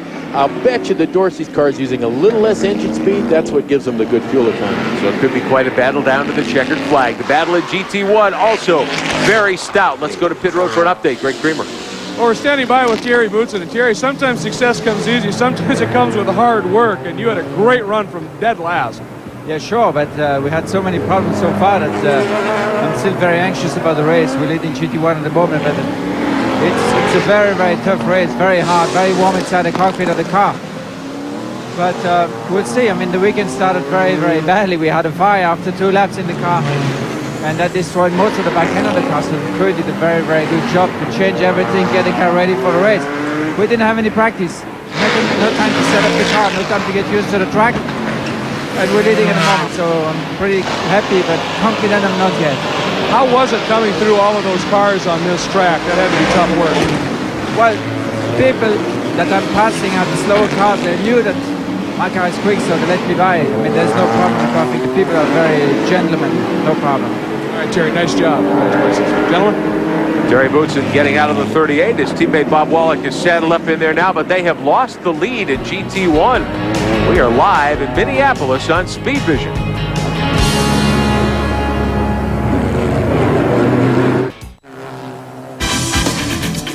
Our coverage of the Sprint PCS Grand Prix of Minnesota being brought to you today by Lexus. The future of Lexus is here, so fasten your seatbelts. Back at the street circuit, Minneapolis, the Sprint PCS Grand Prix of Minnesota. The USRRC Can-Am and GT cars on the racetrack. About a half an hour, a little less than half an hour of racing left. This hour and 45-minute run this afternoon. There's the Mosler Raptor, the number 2 machine. Mick Rice and Shane Lewis, their 7th overall in contention in GT1. And there's the car that's been leading much of the way. Butch Leitzinger now out in front in car number 16. After the driver change, they lost the lead briefly, but now Leitzinger's got the point, and he's about 17 seconds to the good over Dorsey Schrader. We were talking about that gap. Dorsey hasn't closed it up much more. Well, it's down to about 17, but Butch had a bad break there in traffic and got behind the Raptor for 5 or 6 turns. Had to wait for a braking zone. You know, the Raptor's got that 6.5-liter engine, lots of power, squirts around those slow corners. It'll be interesting to see this lap if Dorsey was able to cut into the margin any more on Butch. And really, the ebb and flow of traffic makes a big difference in how the race goes. At this point, probably Dorsey's going to be as aggressive as he can and hope that he can make those other guys make a mistake. Here he comes onto the front straightaway. We'll cycle you back and show you just how big that gap is in terms of track position. It was 17, now it's 18.5 seconds. So they've lost, even with the traffic hold up for Leitzinger. He's He's gained about 1.5 seconds this trip around over the 20 car. So it's a long way. 18 seconds here, obviously the length of the main straightaway and then some. Well, the only hope now, traffic's going to take them both at a disadvantage at different intervals. The only hope now is that the 20 car for Dorsey has to stop for more fuel. I don't know. We really need a yellow here to save him. There's the 16, Leitzinger out in front. That's been the dominant horse here so far today. The two Dyson Fords. They were on the front row together, and they have dominated the show with more than half of the race into the books. In fact, we're inside the 28 minutes of racing left out of an hour 45. So, and as you mentioned, Paul, a couple of times, still no yellow flags. We haven't even seen a caution on a corner. No, and look at Johnny O'Connell. He is really staying pretty closely to the 16 car. Johnny's one of the smoother drivers in all of these kinds of cars, GT racing, and that comes from his success in Formula Atlantic. Mike Davies and Bill Dolehite. Davies started the car, Dolehite driving. Now that's the 88, the AVE Ferrari, and they are 6th overall. And a quick check of the board shows they should be 4th in Can-Am. They're trying to get close to the Scott Schubert Henrik Gemperdam machine, the 8 car, which is 1 spot ahead in 5th and 3rd in Can-Am. So Davies and Dolehite doing a nice job in that Ferrari, but they've been unable to get up there to challenge for the lead. He's really not using all the racetrack, which means he's just trying to conserve the car at this point. He may be satisfied with the position they're in class. The real rabbit and hare story is the 16 car and the 20 car. The two Dyson teammates. I think if I was in the car with 20 minutes to go, I'd much rather be the rabbit. Really? Oh, it's so much more fun. A lot of races here in Minneapolis. You know, we had a flat tire last year, went all the way to the back of the pack, and it invigorates you to be able to charge, to not care what happens. All you have to do is go fast, and Dorsey's just that kind of guy. Butch, on the other hand, is very, very steady. Never makes a mistake. I teamed with Butch in 1994 in the 300 Nissan with Scott Pruitt to win the 24-hour of Daytona. He never put a wheel off, never missed a shift, never made a mistake the whole time. Well, there he is right now. Butch Leitzinger in the 16 car, your race leader. There's the Panos. Johnny O'Connell driving the 4. They are 3rd overall, 1st in GT1. They're 1 lap down to the leaders, but O'Connell's been able to stay right there with Leitzinger. He may unlap himself here. Don't forget, he's only 1 lap down. And if he was able to unlap himself, and then we were to have a yellow, we could have a big race. Sure could. The 50, one of the GT3 machines, will move over and let the Panos get by. Up onto the straightaway now, and there you see 16. That's Leitzinger. 4 is O'Connell, a GT car. They have gone away from the 38, the champion Porsche. Bob Wallach driving the car now. They're 4th overall, 2nd in GT1, but not anywhere close to the 4 at this point. Now, they may have made a decision that they don't want to use all the power they have. As I talked earlier, that boost knob makes great power, but it also deteriorates the fuel mileage. So they may have backed up on the boost, knowing that the Panos has to stop. At least they hope they know that. We watch the Panos circling around. We're going to show you a little further back in the pack who is out in front in GT2. That should be the 6 automobile.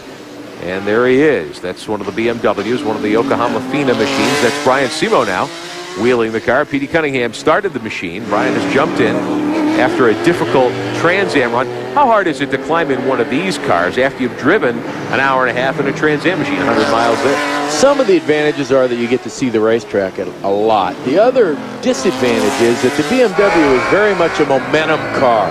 You can't use the brute power that you can in a Trans Am car to make it go fast.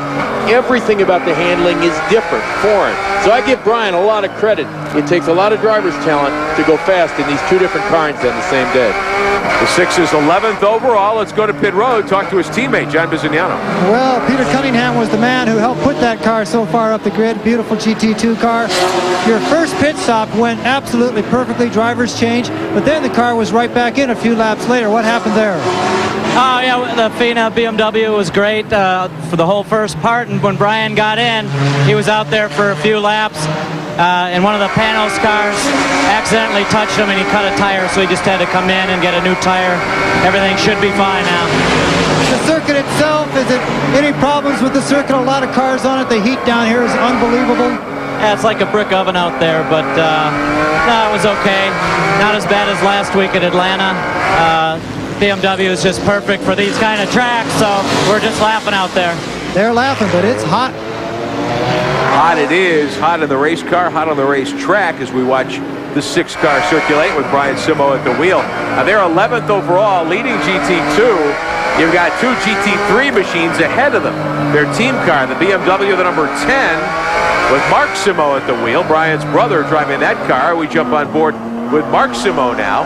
He's got the advantage over the 07, the Porsche that we've watched so much today. Well, I wouldn't want to say that there's a competitive thing between the two Simo brothers. But Mark is in a GT3 car, yeah. Brian's in a GT2 car, and Mark's lead. Now, I'm sure that if Brian can't pass his brother, somebody's buying a big dinner tonight. I was going to say, you think they might talk about that a little? There might be a little razzing going on, the plane going home? Well, it's unbelievable. Of course, you know, they're wonderful guys to have as friends and competitors. Brian and I really enjoy the competition on and off the racetrack. Doesn't matter whether we're playing golf or hitting softballs. We're just competitive kinds of people. But those two have grown up as twins, working for a common goal in business and competing in every other area. Motocross, skateboard, snowboards, doesn't matter what it is. Interesting story, to be sure, and it's fun to watch them race together here in GT competition. Now, Brian drove the 6 car for the first time last week at Road Atlanta, and they won.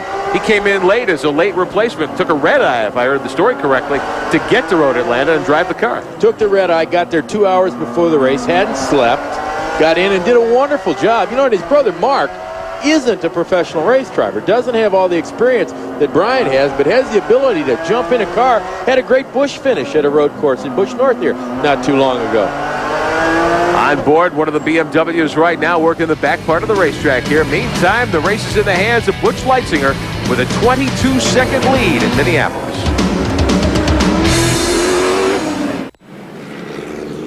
Welcome back to the streets of Minneapolis, the Sprint PCS Grand Prix of Minnesota. Time for our Michelin race reset.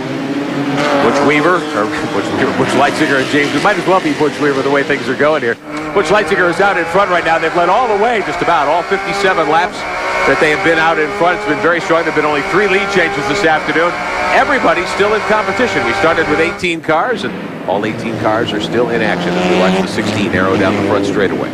Well, with less than 20 minutes left, there's obviously a strategy going here.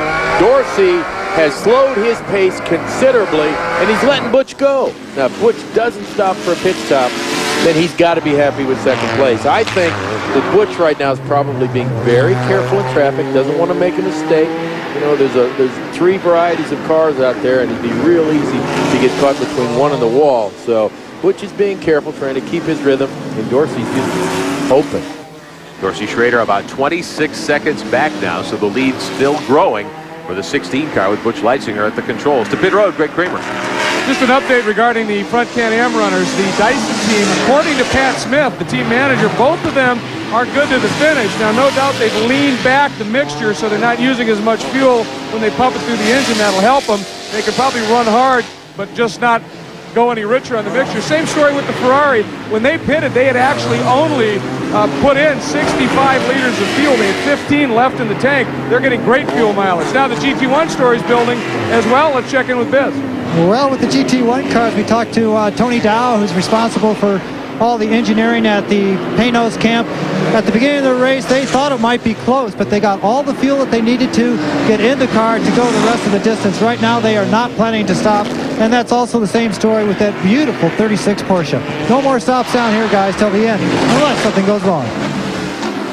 I'll tell you that Panos must have an awfully stiff setup in that car. It looks like a buckboard going down the front street here in Minneapolis. It is so stiff, but it's a philosophy, much like Indy cars. It's very rigid, doesn't use a lot of shock absorber travel. One of the reasons is it needs to keep the surfaces under the car close to the ground to use the ground effects advantage that they've really built into their design. Johnny O'Connell taking over in the Vistion 4. The Panos, the only one in the field today. He is 3rd overall, leading in GT1, and it's quite a gap back to the 38. Bob Wallach now driving the champion Porsche, nowhere in sight at the moment. Well, Johnny's been able to stay with Butch Leitzinger, I think because Butch is cutting back a little bit on the performance level. Certainly Johnny's pressing would love to get his lap back, just in the event they had a yellow flag. 67 laps are on the board in this hour and 45-minute timed event. You're looking at the car that's running 3rd overall. There's your race leader. Butch Leitzinger at the controls, taking over for James Weaver. They are way out in front. Beautiful afternoon for racing here in the streets of Minneapolis. The Sprint PCS Grand Prix of Minnesota. I'm Speedfish, and I'm Rick Benjamin, Paul Gentilozzi, Trans Am Star alongside. on pit road. John Bizignano and Greg Kramer, and we are watching the Dyson Ford, the 16 car being driven by Butch Leitzinger. Big lead, and it's getting bigger and bigger. Johnny O'Connell, though, in the Panos, the GT1 machine, leading that category, sticking right there with the 16 car. You know, Johnny's able to get close in traffic. I think the big advantage, you know, these engines are similar in basic design, except the Panos has 50 more cubic inches, which makes big torque and really not that much more weight. So in these little short spurts of acceleration, he's able to get close whenever Butch has any kind of obstruction. Now we're showing you the 16 car. That is the lead car. The teammate machine, the 20. The other blue and white Dyson Riley and Scott Ford running in second spot. Dorsey Schrader's at the wheel right now, and there's Dorsey. I think some mornings I've seen Dorsey look that surprised. He hasn't looked that young in quite a while, no. I will say. There's Dorsey in the 20 car. We thought he was going to be able to get up and challenge for the win. He was talking earlier before we came on the air about how much quicker that car could be and how they were going to try to play some fuel mileage strategy, but it doesn't look like it'll work to his advantage this afternoon. I'm curious if he may be having some problem with the car. It could be a brake issue. You know, the thing appears to be accelerating all right, but brakes at this particular racetrack are a real problem, and he could be having a little air in the line that could have overheated the fluid and be subject to a soft pedal. We take you for an onboard look down the long main straightaway here in Minneapolis. There's Dorsey to the inside of one of the BMWs. On board with the 6 car. I'm sure he waved at Brad Simo as he went by. Good friends that they are. Former teammates in Trans Am competition. Dorsey in the 20. Running in second overall. Getting close to the finish. We've completed 70 laps, about 10 minutes of racing left. We show you our Toyo Tires overall rundown here this afternoon. The Weaver and Leitzinger 16 out in front. The Schrader and Elliott Forbes Robinson car in second. The Bob Wallach driven 38 Porsche now in fourth overall, second in GT1. And we show you the rest of the 18 car field. Nobody has dropped out. As you've mentioned, Paul, you're so surprised we had no cautions, not even an area caution on the racetrack. Not a yellow flag for any kind of reason. A little bit of a debris flag earlier when the 07 Porsche got into the wall, left a little headlight lens out there. But this is the cleanest GT race we've seen all year, and that's great for the competitors. You don't want to have artificial reasons that a guy behind you has an opportunity to bump you or pass you. So the only one wishing for a flag right now is maybe Brian, who wants to get close to those other guys in GT2. A couple of weeks ago at Mid-Ohio, the last time we brought you the USRRC here on Speed Vision, again, that race went green all the way. So these drivers are working on quite a streak of time that they have not had a full course caution. Rick, Johnny O'Connell's closed back in on Butch, and he's really pushing hard. I don't know that Butch is trying as hard as he might, because he doesn't want Johnny to get by to get his lap back. O'Connell is third overall. He's leading GT1 now after taking over from Doc Bundy. Remember, early Bundy spun and clipped the wall. Obviously, it didn't damage the car very much, but it caused the car to give up the lead in GT1 to Terry Boutsen in that 38 car, the champion Porsche GTR1. They now have not been able to get up and contend for the GT1 lead against O'Connell. Bob Wallach took over the car for the second half of the race, and he just hasn't been able to get up there and run with O'Connell at all. It may be that Bob's car could have a mechanical problem. I don't think that he had a hard time adapting to the racetrack. He's driven so many kinds of cars in so many places. Johnny, on the other hand, is really familiar with these cars. The heat environment in the Panos, which is what a lot of the other drivers comment about, is not nearly as bad as it was for him in the turbocharged Nissan when he ran in the GTS series with Steve Miller. This is, of course, a closed car that they're in, and it's really closed up tight. I understand the dimensions in there are not very big at all. It's a small cockpit inside. It's a carbon fiber tub car, but I really think that a lot of these guys complain too much about heat. Some of the competitors in the NTB Trans Am today said, I wish I had a cool suit. At 48, I don't even want to own a cool suit.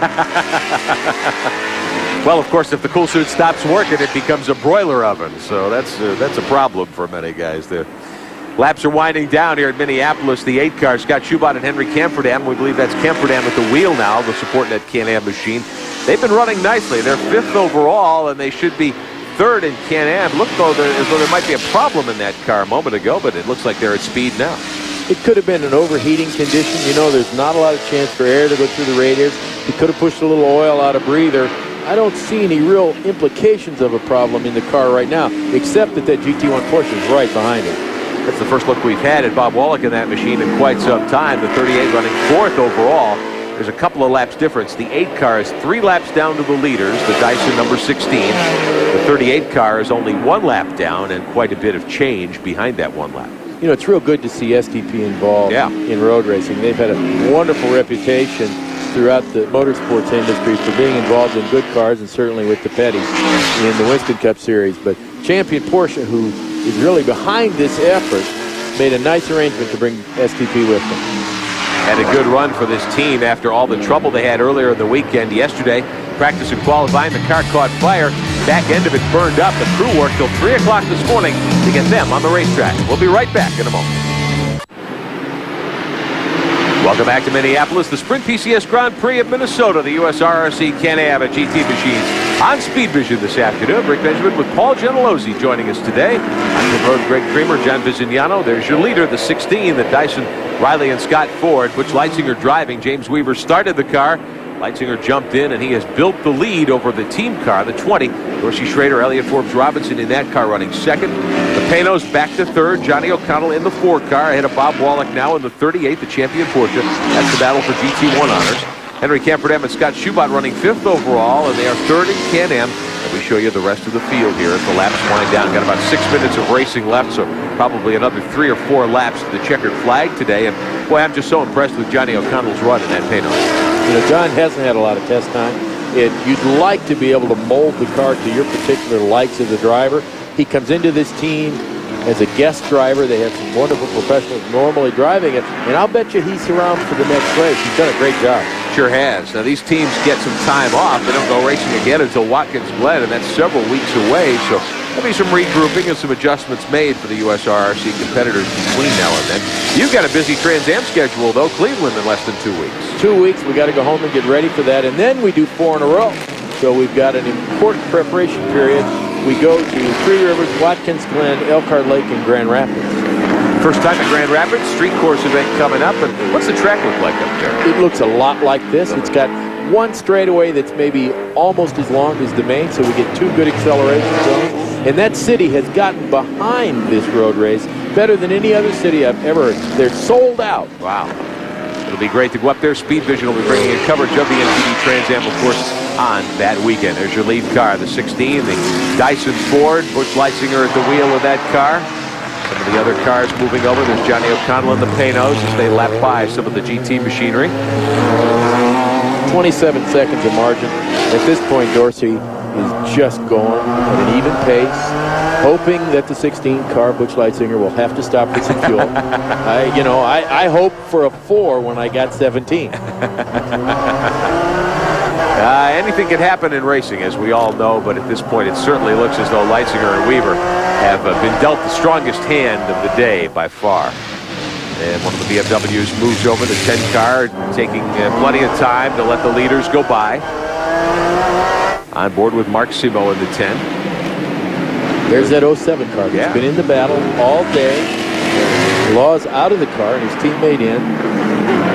They are tough. They are 11th overall. Now, with all the jockeying for position there, we've had a couple of changes. The 10 right now in GT3 is the leader. So the BMW's gotten the GT3 lead back. The 6 in GT2 back right behind him, leading in that category. Here's the Tom Volk Jarrett Schrader Can-Am car threading the needle through some of the GT machines. Well, that could have been a bad wreck. You know, that is the downhill left-hander on the way to pit straight. A lot of camber on the road. It's a real tough braking spot. Could have been a big accident. Now, this is not for position. The 16 is the race leader. That's Butch Leitzinger and that Dyson Ford. Right behind him, Johnny O'Connell in the Panos, leading in GT1, but 3rd overall. The other Dyson car is 2nd in the race, about 30 seconds behind, with Dorsey Schrader at the wheel.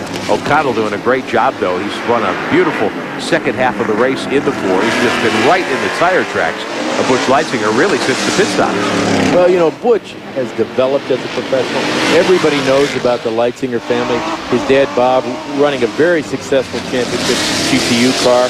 It's wonderful to see him having this success, and I hope it leads to something even bigger and better for him. Good battle, though, between these two cars. You mentioned, Paul, that O'Connell wants to get the lap back, get back on the lead lap. Only a couple of laps to go. time certainly running out. This is a 1 hour and 45-minute timed event here. And if O'Connell could get on the lead lap, that would be quite a triumph, really, for them. Butch will pick up the pace if he has to. He doesn't want to go any. Oh, no, here comes O'Connell on the inside. Under braking. Let him go, Butch. He can't do any damage now. So the Ford car will go by. We show you the Can-Am standings. Last lap. O'Connell will get back on the lead lap as they come around to take the checkered flag next time around. Your leader there, the 16, Butch Leitzinger and James Weaver. They led just about all the way. Gave up the lead on pit stops briefly to their team car, the 20, and then to the 38, the champion Porsche, which is back in 4th overall and 2nd in GT1. Butch and Johnny have been teammates before, and I'm sure they have a lot of respect for each other. For Johnny to finish back on the lead lap is important for the team. You don't want to say I was a lap down in 3rd. So Butch now could coast, let him go by, not worry about who's behind him or around him, and bring the car home to the victory. They'll run 79 laps here today in the Sprint PCS Grand Prix of Minnesota, the USRRC's Can-Am and GT machines. And this is not the end of the racing day here. There will be a Formula Ford 2000 event still to come. So the fans here really getting their money's worth on a Sunday afternoon as we watch Leitzinger take the 16 around the final couple of corners. Well, all the fans that bought a ticket for yesterday's event at the racetrack got to go to the baseball game last night and see McGuire hit his 36th home run. There's the white flag over the 16 car. So the white flag out this time by. We've got one more lap of racing this afternoon here in Minneapolis. This is when you hear all the noises in the world. You hear the gearbox noise, the brakes squealing, the engine might miss just a little bit. I'm sure he's composed, but very concerned about doing this one last lap right. If the brakes are a little mushy, you take a little extra care with that pedal. Huh? You can't be too careful at the last lap. We've seen a lot of competitors make mistakes at the end of a race, and it's a lot worse when you're not racing with someone because all of the elements of the car suddenly come into your environment you're focused on. Let's watch as Butch Leitzinger takes the 16 around. He's all by himself. He's let Johnny O'Connell go off now that the Panos has gotten by. Leitzinger just taking it easy with a 27-second lead over his teammate, Dorsey Schrader. Well, the Dyson Juggernaut really has picked up speed. It would be hard for any of the other teams in Can-Am to knock them off the throne they've developed.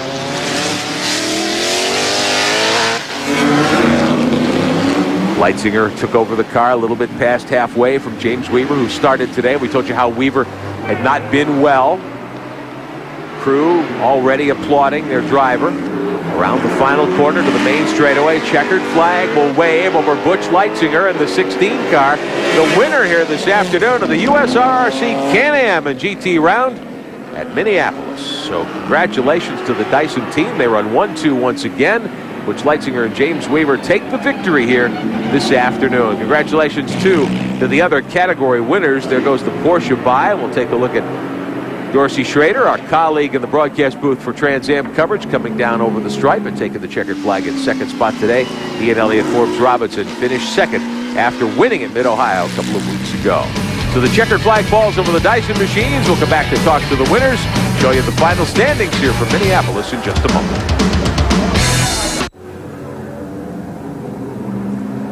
Our coverage of the Sprint PCS Grand Prix of Minnesota has been brought to you by Toyota. Every day belongs to you. Make it count. Toyota. Every day. Well, we've seen an interesting USRRC round today. The overall win and the Can-Am victory to the Dyson cars. The 16 and the 20 finish 1-2. Butch Leitzinger hopping out of his machine in victory lane. Let's go downstairs to Greg Creamer.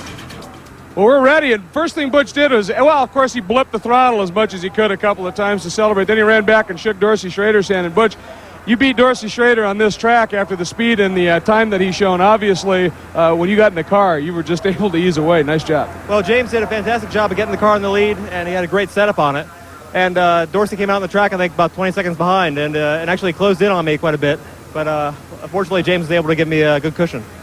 Yeah, he didn't. If he was ill, he certainly didn't show those effects. And obviously, the car was in pristine shape when you got it, too. Absolutely. I think he was just it was an act that he was sick anyway. I think he just wanted to sleep in this morning. Well, he's certainly been known to do that before. Have a little fun. Butch, congratulations. Another win for the team. Got to be very proud. Excellent. To have a 1-2 for the team just shows how organized the whole team is and how what a close-knit unit they are. Well, Paul, you made that word known before, organization. Nice job. Butch Leisinger, a happy winner in victory lane. Beautiful weather day. We've had a terrific Sunday of racing here at Minneapolis. Let's show you the final results. The 16, the overall winner. DFR and Dorsey Schrader come home second in the 20. The Panos with Johnny O'Connell finishing up a nice third, first in GT1 ahead of the Porsche. Take a look at the next four in line. The Henry Camperdown machine comes home fifth overall. The Raptor takes sixth and the third in GT1. The Dolomite Ferrari comes home seventh. The GT3 win, we believe, to the number 10 car, Ross Bentley and Mark Simo. And we show you the rest of the field here as we get ready to wrap things up from the streets of Minneapolis. Paul Gentilozzi, thanks. Great job today. Nice to have you with us. Well, you know, Rick, working with you made it very, very easy. He's been my idol forever. Oh, yeah. You owe me a drive in one of your race cars now. That's the Let's deal. go downstairs to John Bizignano.